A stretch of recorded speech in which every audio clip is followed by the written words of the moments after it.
Okay, now that we have a centered piece of clay, we are ready to start making a cylinder and make the cylinder into some kind of vase or plate or bowl or anything really you want to make on the pottery wheel. So you can see that I'm centered because if the wheel is not spinning versus spinning, it looks like it's still in the dead center of the pottery wheel. All right, so right now I'm going to work on making a basic cylinder. So to start my cylinder, I have my left hand on the left side like I'm centering. I'm letting the clay just coast within my hands. My hands are very wet and saturated. I'm going to take my pointer finger and my middle finger and I'm going to drive it by coasting it along my thumb into the center of the clay. And I want to make sure that I'm going down and leaving a floor on the bottom. I don't want to go all the way to the bat. If I go all the way to the bat, it means I have no floor and you have to start all over again. So I'm going straight down. I'm going to leave about 3/4 of an inch at the bottom. And to see how much I've left on the bottom, what I can do is take my pin tool and I can check the depth of the floor. So I'm going to take my pin tool. You're going to stab it inside the center while the wheel is turned off. And then take your pointer finger and see how thick the bottom is. Right now I'm at almost a whole inch. So I know I can go down a little bit further before I start to spread the floor open. So I have my wheel on a medium fast speed. I'm going to take my finger, go down about another 1/4 of an inch. Once I go down at a 1/4 of an inch, I'm going to take my finger and I'm going to spread the floor open by compressing the clay body against the palm of my hand. So I have my 2 fingers on the inside, it's dragging, so I'm going to wet my hands again, and now I'm going to hook my fingers on the inside to spread open the floor. And I'm keeping my elbow in my leg so that it stays nice and stable. I'm gonna take the water out of the inside of my pot so that my base doesn't get like a slurry bottom to it. And now I'll show you what it looks like on the inside. So essentially we kind of have a pot right now, right? But it looks like it's very, very thick. So what we need to do is we need to start pulling up the walls. So to do a pull with your pottery pieces, what you need to do is, there's several ways you can do this. You can either do a pull by your middle finger and your pointer finger at 9 o'clock and pull gently up the sides. You always want to make sure that you're doing an even, consistent pull up the side walls so that it doesn't go thick, thin to have uneven walls. When I was back in high school, what I would do is I would actually use the side of my palm and do a pull against this part of my hand and pull with my middle finger and my pointer finger inside of the pot. You always want to make sure that your hands are touching each other and working together so that they don't go off center. So I'll show you guys both ways. My left hand is going to be on the left side, just letting the clay coast into my hand. My pointer finger and my middle finger are going to start on the bottom, and I'm going to slowly do a pull up the side. My nose is directly above my clay. If I feel like it's pulling, I'm going to slowly stop, let go, wet my hands again, and I'm going to continue where I left off.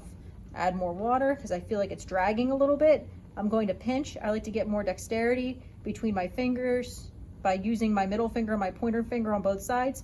Notice my fingers are interlocked together, and I'm going to go straight up and then slowly let go. We always want to do sudden movements with clay. Anything that's too fast, it will make it go off center.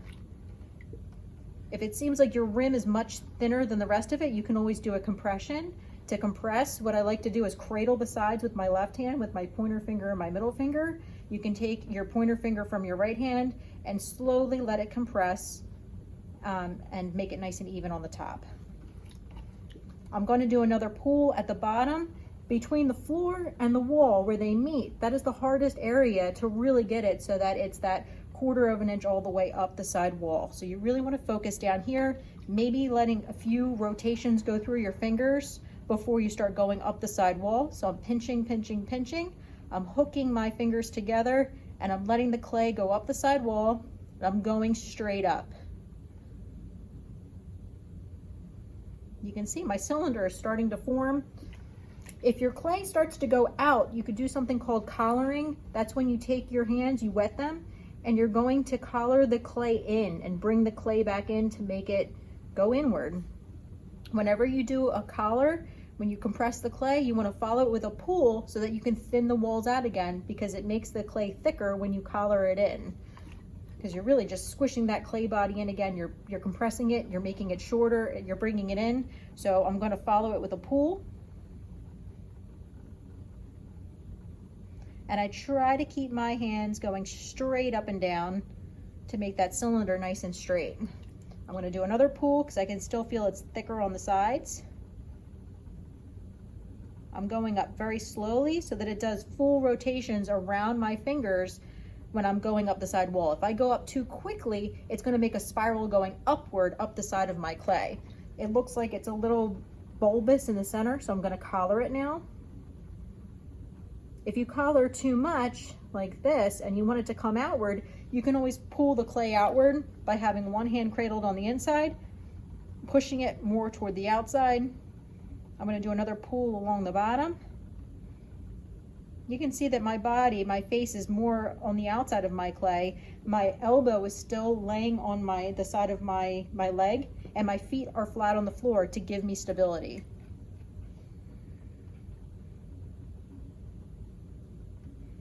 The longer you take to make your vase, your cylinder, your plate, your cup, bowl, the more water you are saturating into your clay wall, so you have less time then to really work and mold your piece. So you really want to make your pottery pieces as quickly as you can, because you don't want it to get too saturated to make it like wet paper. So I'm going to make this more cylindrical again. I'm going to bring my hands on the outside, slowly collaring in the clay.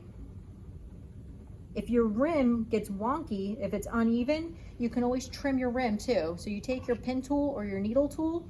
I like to find the lowest area. You can see my rim is still very even, but if it were uneven, what I could do is I would go down about 1/4 of an inch. I'm going to stab the side of my clay. Make sure you're keeping your right elbow in your leg, and you're going to follow through the clay wall and meet your finger on the opposite side, on the inside of the clay. Make sure you do full rotations before you pull up. So I'm going to need my finger, then I'm going to pull up. So I just did my trim. Whenever you trim, you need to follow it with a compression, because if you see this now, there's a lot of crumbs and unevenness with my rim. So now I'm going to compress it. Turn my wheel back on. I'm going to compress it. I gently cradle the side of my clay wall, and I push down very gently to smooth it out. You always want to make sure you're compressing your floor inside your cylinders or your pots too. Anything that's not compressed, when it goes through that clay firing, you may end up getting an S-crack because the clay particles are not compressed. So I just pushed down in the center, and then I worked my way toward the edge because the way the wheel is spinning, it's doing all the work for me as the sponge goes inside the clay. It made the center kind of bulge out a little bit. I'm going to collar it in again. And then I'm going to slowly let go when I have the shape that I like. I have a little bit of a ledge down here. I'm going to take my modeling tool and I'm going to drive it down, holding it nice and steady, this angle against my pot, to make it nice and straight. Making my mark and then dragging it away. You can see I just cleaned it all up. I'm going to use my sponge now to help clean it. It kind of divots in. I'm going to pull the clay out a tiny bit to make my cylinder go straight up and down. Looks like it's going out along the rim. I'm going to collar it in. My clay is getting very saturated. It's very wet from playing with it too much. So you can see right now I have a very nice looking cylinder. To see how well I did with my pools, you can always check your clay by cutting your pottery piece in half.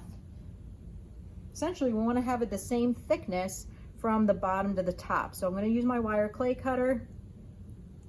I'm going to slice it down the center, pull this off to see how thick my clay is. And you can now see that I have a pretty even thickness. You want it to be just as thick as it is from where the floor meets the wall. That 90-degree angle trying to be created down in here for you to make your foot down here as well. And then your side walls should be the same from here all the way up to the top. If it goes from really thick to really thin, you risk it cracking in the kiln. It's going to have a heavy base to it as well, and it just shows like poor craftsmanship. So you really want to just take your time when doing your pools, making sure they're nice and even. If you want to save your pot, I always say use your wire clay cutter.